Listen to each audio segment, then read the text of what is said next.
মাত্র 50 টাকায় দুর্গাপুরের মতো জায়গায় ডেটে যাওয়া কি সম্ভব? সেটাও যদি হয় আবার এরকম ওয়েদারে। বন্ধুরা, আজকে আমরা দুজনে মিলে পকেটে মাত্র 50 টাকা নিয়ে বেরিয়ে পড়লাম। জানি না এই বাজারে এখনকার দিনে মাত্র 50 টাকায় কিছু হবে কিনা। শুরুর দিকেই আকাশটা অনেকটাই মেঘলা ছিল আর ব্যারেজের বিসর্জন ঘাট আস্তে আস্তে কিন্তু অনেকটাই মেঘ করে গেছে। বৃষ্টি নেমে গেলে আর মনে হয় ফুচকা খেতে পারবো না, তাই প্রথমে গিয়েই ফুচকার দোকানে হামলা করলাম। 10 টাকায় 5টা ফুচকা, টেস্টটা মোটামুটি ভালোই ছিল। 50 টাকার চ্যালেঞ্জ ছিল বলে না হলে নিজ্ঞাত এখানে আমার আরো অনেক টাকাই খসতো। ফুচকা খেতে খেতে কিন্তু আকাশের অবস্থা আরো বেশি খারাপ হয়ে গেছে। এই ডেটে এলে কিন্তু আকাশ যদি মেঘলা থাকে বা ঝিরিঝিরি বৃষ্টি পড়ে তাহলে কিন্তু আরো জমে। আর আজ তো আমাদের কপাল পুরো সোনায় সোহাগা, কারণ আকাশে রয়েছে মেঘ আর নিচে রয়েছে আমাদের সামনে বিস্তর জলরাশি। গোটা আকাশ ঘন মেঘে ঢেকে গেছে আর তার সাথে সাথে প্রচন্ড হাওয়াও বইছে। তাড়াতাড়ি দুজনে মিলে পাশের একটা দিদির দোকানে গিয়ে আশ্রয় নিলাম। ও বাবা, ততক্ষণে বাইরে তাকিয়ে দেখি প্রচন্ড লেভেলের বৃষ্টি শুরু হয়ে গেছে। আর ওই দেখো আমাদের বাইকগুলো সব কাক ভেজার মতো ভিজছে।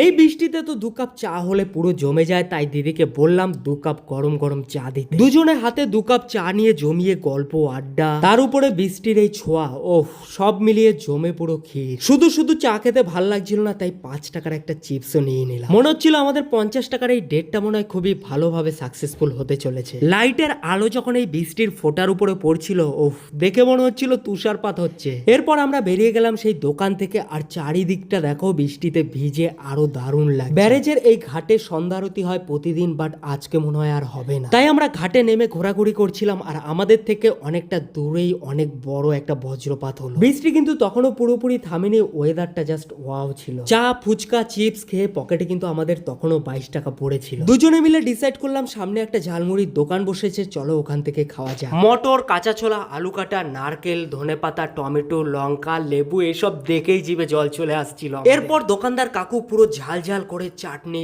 আলু কাটা, লঙ্কা, পেঁয়াজ, মুড়ি, তেল, নানা রকম মশলা দিয়ে আমাদের ঝালমুড়ি রেডি করে দিল। এরপর আমরা সেই ঝালমুড়ির সাথে দামোদর নদীর শোভা উপভোগ করতে লাগলাম। সত্যি বন্ধুরা, মানে বাড়ি থেকে পকেটে শুধু 50 টাকা নিয়েই বেরিয়েছিলাম, ভাবিনি যে 50 টাকার ডেটও এতটা সুন্দর হতে পারে। সব থেকে খারাপ লাগছিল একটা জিনিসই, যেটা দেখতে পারলাম না, সেটা হলো সন্ধ্যা আরতি। পুরোহিত মশাইরা সবাই মন্দিরের ভিতরে বসেই ছিল। বৃষ্টির আগে কিন্তু ঘাটটা প্রায় ফাঁকাই ছিল, আর বৃষ্টি হয়ে যাওয়ার পরে দেখো আস্তে আস্তে মানুষজন আসাও শুরু করেছে। ঝালমুড়ি খেতে খেতে খানিকটা সময় গল্প করে কাটিয়ে চলে এবার উপরের দিকে ওঠা যাক। বাই দা ওয়ে, আমাদের পকেটে কিন্তু তখনও 2 টাকা ছিল, আর 2 টাকা রেখেছিলাম এই পাস খাওয়ার জন্য। সত্যি বন্ধুরা, জীবনে অনেক টাকাই ডেটের পিছনে খরচা করেছি, বাট এই 50 টাকার ডেট যে এত সুন্দর হতে পারে এটা কখনো ভাবিনি। অ্যাকচুয়ালি শুধু টাকা থাকলেই ভালো যে ডেট হবে এটা নয়, তার জন্য দরকার আনন্দ আর ভালোবাসা। যাই হোক, দুর্গাপুরের মতো জায়গায় মাত্র 50 টাকার ডেট তো আমরা করে দেখালাম। তোমরা কবে যাচ্ছ কমেন্ট বক্সে জানিও, আর তোমরাও হাইয়েস্ট সব থেকে কত কম টাকা নিয়ে ডেটে গেছো গার্লফ্রেন্ড বা বউয়ের সাথে, সেটাও কমেন্ট বক্সে জানিয়ে যেও। দেখা হচ্ছে পরের ভিডিওতে। আজকের মতো টাটা।